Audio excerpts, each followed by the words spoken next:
Aujourd'hui, nous voyageons à Montfleur, où une boîte à musique cache une tragédie.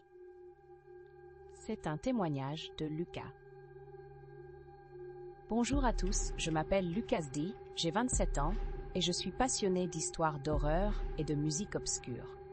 Mon amour pour le frisson et le mystère m'a conduit à partager des récits sinistres que j'ai recueillis au fil des années.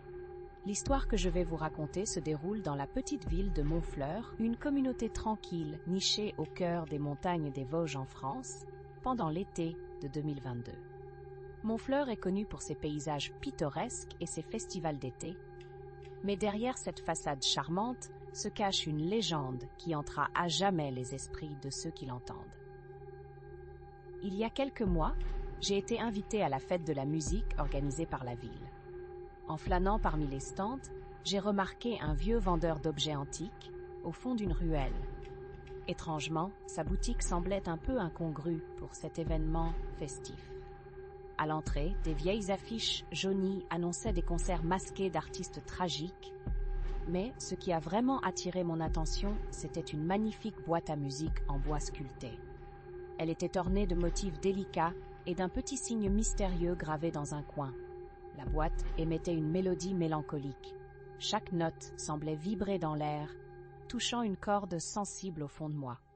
Intrigué, j'ai décidé de l'acheter à un prix dérisoire.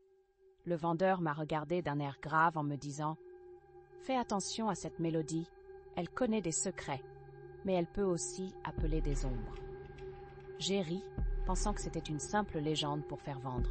Je n'aurais jamais dû minimiser ces paroles. De retour chez moi, la boîte à musique trônait sur mon bureau. Chaque soir, après une longue journée, je l'ouvrais pour profiter de sa mélodie envoûtante. Mais peu à peu, j'ai commencé à remarquer des choses étranges.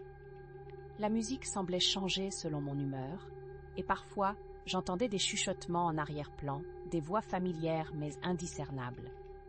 Une nuit, alors que je m'endormais après avoir tourné la clé de la boîte, j'ai été réveillée par un coup de vent glacial qui faisait vibrer les fenêtres. La musique jouait sans que je l'ai déclenchée. Je me suis levée, perplexe, et j'ai senti une force inexplicable m'attirer vers elle. Une fois devant la boîte, la mélodie s'est intensifiée. Je me suis approchée, mais sa lumière frontale était allumée. Au fur et à mesure que j'explorais chaque note, je compris qu'il formait des mots que je ne pouvais ignorer. Libère-nous, libère-nous. Prisonnier dans cette mélodie, les murmures promettaient des révélations. Au début, j'ai eu peur, mais une curiosité maladive m'a poussé à approfondir cette expérience. J'ai commencé à rechercher la légende liée à la boîte. Selon les anciens de Montfleur, cette boîte appartenait à une femme du village, Sylvie, disparue dans des circonstances mystérieuses des années auparavant. On disait qu'elle avait passé son temps à composer des mélodies et qu'à chaque note, elle emprisonnait des fragments de son âme. Décidé à percer ce mystère, j'ai interviewé les villageois. Un homme âgé, le dernier à avoir connu Sylvie, m'a raconté une histoire tragique. Il m'a dit qu'elle avait toujours été obsédée par ses compositions, au point de ne jamais sortir de chez elle. Certains croyaient qu'elle avait fait un pacte avec des forces obscures pour créer des mélodies capables de toucher le cœur des gens, mais en contrepartie, elle devait sacrifier son âme. Je sentis un frisson me parcourir le dos. Avais-je de la chance ou de la malchance d'avoir cette boîte entre mes mains? Les jours passaient, et chaque nuit, les chuchotements devenaient plus pressants. Je sentais que l'esprit de Sylvie était toujours présent, cherchant à communiquer. J'ai essayé d'ignorer cette voix, me concentrant sur la délicatesse de la mélodie. Mais un soir, alors que je grignotais un morceau de chocolat noir, la boîte commença à vibrer de manière violente, émettant une mélodie à la fois douce et criarde. J'avais la chair de poule. Les murs de ma chambre semblaient se refermer sur moi, et j'ai finalement décidé de prendre une mesure radicale. Je devais détruire la boîte. Dans un acte de désespoir, je l'ai emportée dans la forêt avoisinante, là où je savais qu'elle ne pourrait jamais nuire à personne. Je l'ai frappée avec une grosse pierre, mais alors que je brisais le bois, un vent glacial m'enveloppa. La mélodie s'intensifiait et juste à ce moment-là, j'ai vu une silhouette apparaître au milieu des arbres.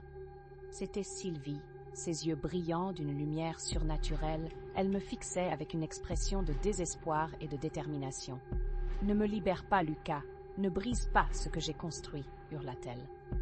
Je restais paralysée, réalisant que la boîte, avec toutes ses histoires et secrets, était son dernier lien avec le monde. D'une voix brisée, elle continua. Je n'ai eu de cesse de composer, mais je suis piégée ici, dans cette musique. Je ne te veux aucun mal. Dans un ultime effort, j'ai compris qu'il n'était pas question de détruire cette boîte, mais de lui permettre de retrouver la paix. J'ai décidé d'en faire un rituel. J'ai pris la boîte, lentement, et les replaçai là d'où elle venait, dans le vieux coffre du vendeur. Au moment où je posais la boîte, un souffle chaud traversa l'air. Les chuchotements disparurent et la mélodie s'évanouit. Sylvie, enfin libérée, s'envola en un nuage de lumière, un doux sourire sur ses lèvres. Depuis, la ville de Montfleur a changé. La boîte à musique du mystère a disparu, mais les gens lui rendent hommage chaque année au festival. J'ai appris que certaines mélodies peuvent contenir des secrets trop lourds à porter, et parfois, il vaut mieux laisser le passé se reposer. Je vous conseille, chers auditeurs, de toujours faire attention aux musiques que vous choisissez d'écouter. On ne sait jamais quel esprit pourrait être en vous.